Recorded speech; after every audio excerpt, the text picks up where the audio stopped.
এক্সেলের sensitivity analysis ফুল কোর্সে আপনাদের সবাইকে আবারও স্বাগতম।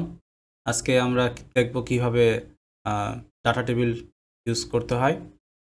ডাটা টেবিলের দুইটা পার্ট আছে, ওয়ান ভেরিয়েবল ডাটা টেবিল এবং টু ভেরিয়েবল ডাটা টেবিল। দুইটাই খুবই গুরুত্বপূর্ণ সেন্সিটিভিটি অ্যানালাইসিসের ক্ষেত্রে, এবং সেন্সিটিভিটি অ্যানালাইসিসের কোর এই দুটা বললেই বলা যায়। তো আমরা প্রথমেই দেখব ওয়ান ভেরিয়েবল ডাটা টেবিল। এটা যে কোনো একটা বিজনেস আউটকামের অনেক সিনারিও দেখতে আমাদেরকে সাহায্য করে। এর আগে আমরা দেখেছি সিনারিও ম্যানেজারে আমরা বেস্ট ওয়ার্স্ট এবং অ্যাভারেজ সিনারিও দেখেছি, বাট আপনি যদি কোনো বিজনেস আউটকামের 10, 100, 500 বা 1000 সিনারিও দেখতে চান, তাহলে আপনি কিভাবে দেখবেন? এটা করা হয় হচ্ছে ডাটা টেবিলের মাধ্যমে। তো আমরা প্রথমে দেখব একটা ভেরিয়েবলের জন্য, পরবর্তীতে আমরা দেখব দুইটা ভেরিয়েবলের জন্য। প্রথমে আমরা যেটা দেখব সেটা হচ্ছে one variable data table.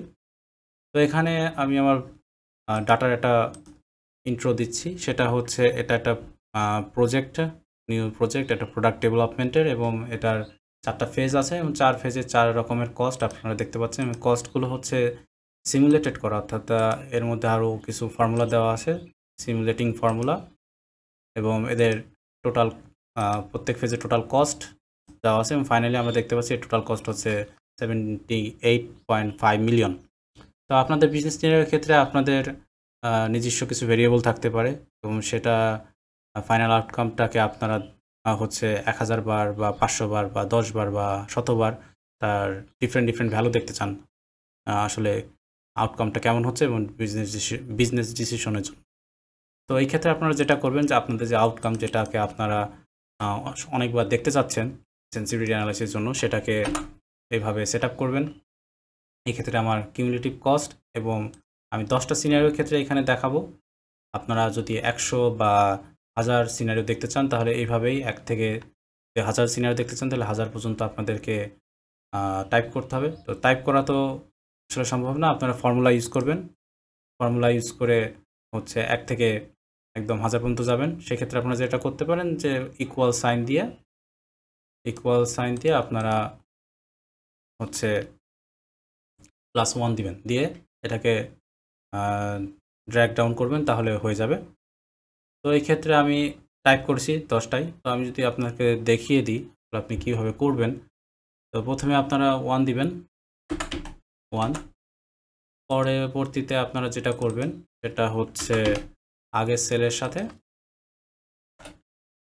1 add করবেন, তাহলে এটা আপনাকে 2 দিবে। এবং এবার হচ্ছে এটাকে ড্র্যাগ ডাউন করবেন। আপনি যত ড্র্যাগ ডাউন করবেন আপনাকে তত ভ্যালু দেবে। তো দেখতে পাচ্ছেন এভাবে আপনি চাইলে যত খুশি তত ভ্যালু ব্যবহার করতে পারবেন। সো আমার যেহেতু আমি 10টা করব মাত্র, আমি বাকিগুলো ডিলিট করে দিচ্ছি, এগুলো আমার প্রয়োজন নেই। আমি মাত্র 10টার জন্য আপনাদেরকে দেখাবো।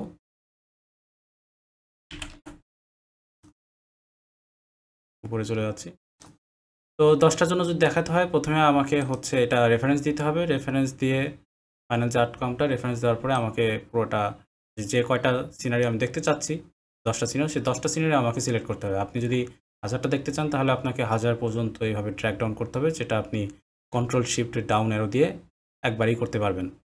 এবার হচ্ছে আপনাকে যেতে হবে ডাটা ট্যাবে। ডাটা ট্যাব থেকে আপনি সিলেক্ট করবেন হোয়াট ইফ অ্যানালাইসিস এবং ডাটা টেবিল। যেহেতু এটা ওয়ান ভেরিয়েবল ডাটা টেবিল, শুধুমাত্র আমরা একটা কস্টের জন্য দেখতে যাচ্ছি, সেহেতু আমরা শুধু এখানে কলাম সিলেক্ট করব, এবং ক্যালকুলেশনের জন্য আমরা যে কোনো একটা এমটি সেল সিলেক্ট করে দিব, দিয়ে আমরা হচ্ছে ওকে দিব। দিলে আমরা দেখতে পাচ্ছি যে আমাদের 10টা সিনারিওর জন্য 10 রকম ভ্যালু আমরা পেয়ে গেছি, এবং এখান থেকে আমরা ডিসিশন নিতে পারবো আসলে আমাদের আউটকামটা কেমন হতে পারে একটা ভেরিয়েবলের জন্য। যদি আমরা 2টা ভেরিয়েবলের জন্য দেখতে চাই, যেটা হচ্ছে টু ভেরিয়েবল ডাটা টেবিল নামে পরিচিত, যেমন এই উদাহরণটা আপনারা দেখতে পারেন। এইখানে আমি টু ভেরিয়েবল ডাটা টেবিলের সেট আপ অলরেডি করে রেখেছি। তো আমি এখানে ব্যাকগ্রাউন্ড আপনাদেরকে একটু বলতেছি, এটা হচ্ছে একটা ট্রান্সপোর্টেশন প্রবলেম। যে ট্রান্সপোর্টেশন প্রবলেমে হচ্ছে কোনো একটা ভেহিকল ভাড়া দেওয়া হয়, সেই ভাড়ার পার মাইলেজ রেট হচ্ছে আপনার $9, এবং একটা বেস রেট সবসময় থাকবে, সেটা হচ্ছে $1765। এবং হচ্ছে কাস্টমাররা কিনে থাকা পারচেস করে থাকে আসলে তারা কত মাইল যাবেন। তো আমি এখানে মিনিমাম রেভিনিউ যেটা হওয়া উচিত সেটা ক্যালকুলেট করেছি। সেটা হচ্ছে মাইলটাকে আমি হচ্ছে মাইলেজ রেট দিয়ে গুণ করেছি, এবং হচ্ছে তার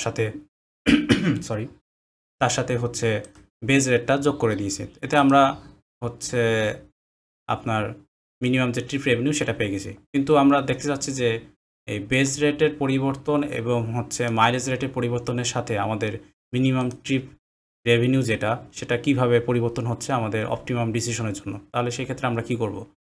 তো সেই ক্ষেত্রে আপনারা যেটা করবেন এইভাবে সাজাবেন, বেজ রেটটাকে আপনি হরিজন্টালি সাজাবেন, কত থেকে কত দেখতে চান। আমি এখানে $700 থেকে $2200 পর্যন্ত দিয়েছি এবং হচ্ছে মাইলেজ রেটটা হচ্ছে $8 থেকে $30 পর্যন্ত দিয়েছি, যেহেতু আমি এই পর্যন্ত দেখতে চাচ্ছি। এটা একটা অ্যাকচুয়াল ওয়ার্ক যেটা আমি আমার ফ্রিল্যান্সিংয়ে ক্যারিয়ারে ইভেন এখনও করি আমি ফ্রিল্যান্সিং। সেক্ষেত্রে আমি এক ক্লায়েন্টের জন্য এই সেন্সিটিভিটি অ্যানালাইসিস করে দিয়েছিলাম, সেটাই আপনাদেরকে দেখাচ্ছি। এবার হচ্ছে আপনাকে যেটা করতে হবে, এই বেজ রেট হরিজন্টালি এবং মাইলেজ রেট ভার্টিক্যালি দেওয়ার পরে আপনাকে যে মিনিমাম ট্রিপ রেভিনিউ সেটা উপরে রেফারেন্স করে দিতে হবে। রেফারেন্স করে দেওয়ার পরে আপনাকে হচ্ছে এবার এই সম্পূর্ণটাকে সিলেক্ট করতে হবে, যেহেতু আপনার এই ভ্যালুগুলো আপনার লাগবে। আপনি তো আর 1 বাই 1 ক্যালকুলেট করা এগুলো সম্ভব নয় এবং অনেক সময় সাপেক্ষ ব্যাপার। তো সেই ক্ষেত্রে আমরা কি করব? সেই ক্ষেত্রে আমরা হোয়াট ইফ অ্যানালাইসিসে 2 ভেরিয়েবল ডাটা টেবিল ইউজ করব। প্রথমে আমরা এটাকে সম্পূর্ণটাকে সিলেক্ট করব, control shift right arrow, then হচ্ছে ডাউন অ্যারো সিলেক্ট ক্লিক করলে এটা সম্পূর্ণ সিলেক্ট হয়ে যাবে।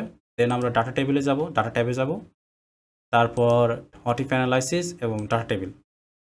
এবার আমাদের এখানে ইনপুট দিতে হবে র ইনপুট। এখানে যেহেতু আমরা রোতে আমরা বেস রেট দিয়েছি, তাহলে আমাদের এখানে বেস রেটের ভ্যালু দিতে হবে। আমাদের বেস রেটের ভ্যালু ছিল এখানে হচ্ছে $1765 এবং আমাদের কলামে যেহেতু আমরা মাইলেজ রেট রেখেছি, আমাদের মাইলেজ রেট দিতে হবে এখানে $9। যেহেতু এটা রেভিনিউর সাথে ফর্মুলাতে ডাইরেক্টলি লিঙ্কড, সেহেতু এইগুলো দিতে হবে আমাদের।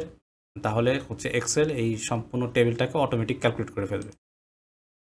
তো আমরা যদি ওকে দিই, তাহলে আমরা দেখতে পাচ্ছি যে এক্সেল এই সম্পূর্ণ ডাটা টেবিলটাকে অটোমেটিক্যালি ক্যালকুলেট করে ফেলেছে। এটার মিনিং কী দাঁড়ায় আসলে?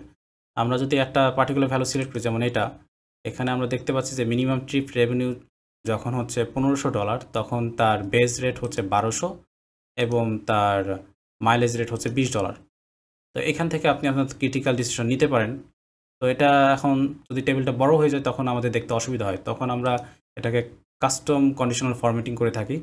তো আপনার যদি কোনো মিনিমাম ক্রাইটেরিয়া থাকে, যেমন আপনি মিনিমাম রেভিনিউ রাখতে চাচ্ছেন $1900 জন্য আপনাকে মাইলেজ রেট কত রাখতে হবে মিনিমাম, এবং হচ্ছে মিনিমাম বেস রেট কত রাখতে হবে। তো এটার জন্য আপনি কন্ডিশনাল ফরম্যাটিং করতে পারেন, এরকম কাস্টম কন্ডিশনাল ফরম্যাটিং, যেটা আপনাকে ফর্মুলা দিয়ে করতে হবে।